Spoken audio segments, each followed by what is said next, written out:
Liwei drove in silence, his heart shattered. He tried his best to suppress the pain, but the harder he tried, the deeper it pierced through him. Amara's words echoed in his head relentlessly, cutting him open with every memory.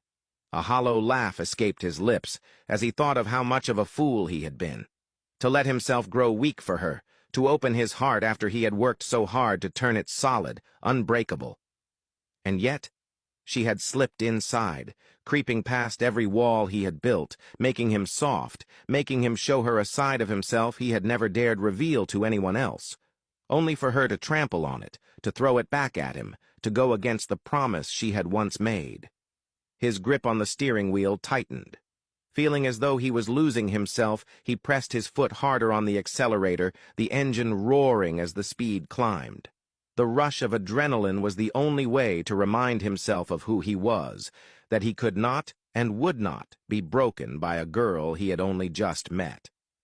He drove until the city lights dimmed behind him, finally bringing the car to an abrupt stop. Leaning back against the seat, he closed his eyes, but shutting them only made the pain worse.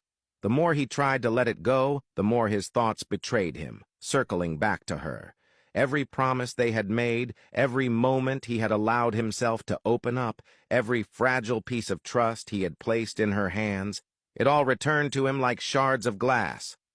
He pulled out his phone, staring at the screen, fighting the urge to call her.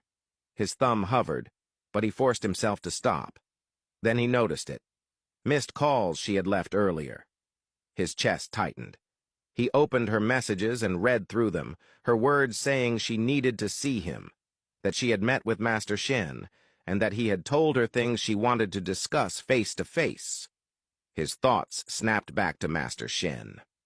A cold realization struck him. Had Shen told her something? Had this all been part of a plan? Fury surged through him. He immediately spun the wheel into a U-turn and sped back toward his house. Inside, Master Shen was waiting.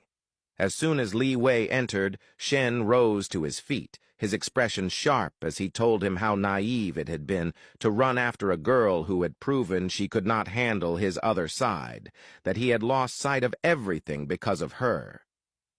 Liwei's eyes burned with fury. He broke the silence with a question that cut like steel. What had Master Shen said to Amara when they met? Had it been his plan all along to let her see him that way, to make her run from him? Shen held his gaze, unshaken. He insisted that what he had done was only to help, that Liwei could not see it now, but one